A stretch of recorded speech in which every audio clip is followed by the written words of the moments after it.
ہیں جناب شیطانی. ٹھیک ہے ویورز، ان لوگوں سے بچنے کے لیے کیا کرنا ہے ہم نے آج ایک بہت ہی پیارا عمل بتانے والی ہوں. جب لوگ آپ سے حسد، کینہ، نفرت، بغض کرنے لگ جائیں اور چالیں چلنے لگ جائیں تو ایک بہت ہی پیاری آیت آپ کو بتاؤں گی. قرآن پاک سے بالکل مینشن ہوگی وہ آیت. اس آیت کا، آیت مبارکہ کا آپ کو جو ہے ترجمہ بھی مینشن ہوگا اور آیت بھی مینشن کروں گی. صحیح طریقے سے آپ نے پڑھنی ہے اور سننی ہے اور وہ آیت آپ اپنے ڈیلی روٹین میں جو ہے وہ شامل کریں. طریقے سے پڑھنی ہے، زبر زیر پیش کا خیال رکھتے ہوئے.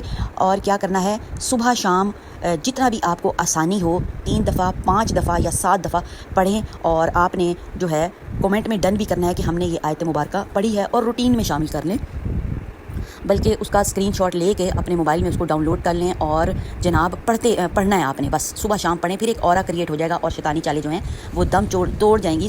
اور جب ساری امیدیں ختم ہو جائیں، سارے راستے بند لگیں اور لوگوں کی چالیں آپ کو پریشان کر دیں، ختم کر دیں، ڈپریسڈ کر دیں، تو ویورز آیت مبارکہ کا جو ہے آپ نے ورد کرنا ہے. اور انشاءاللہ تعالیٰ آپ دیکھیں گے کہ کیسے سارے دروازے کھلنے شروع ہو جائیں گے اور دل پہ جناب سکینت طاری ہونی شروع ہو جائے گی، سکون ملنا شروع ہو جائے گا. اور بے چینی اور گھبراہٹ اور یہ ساری چیزیں جو ہیں ہوتے ہوئے بھی آپ کو محسوس نہیں ہوں گی، کیونکہ یہ آج کل عام ہو رہا ہے. لوگوں کا حسد اور کینہ نفرت بہت زیادہ بڑھ چکا ہے. وہ کسی کو آگے بڑھتا ہوا نہیں دیکھ سکتے، ترقی کرتے ہوئے نہیں دیکھ سکتے، اور وہ پھر اپنی چالوں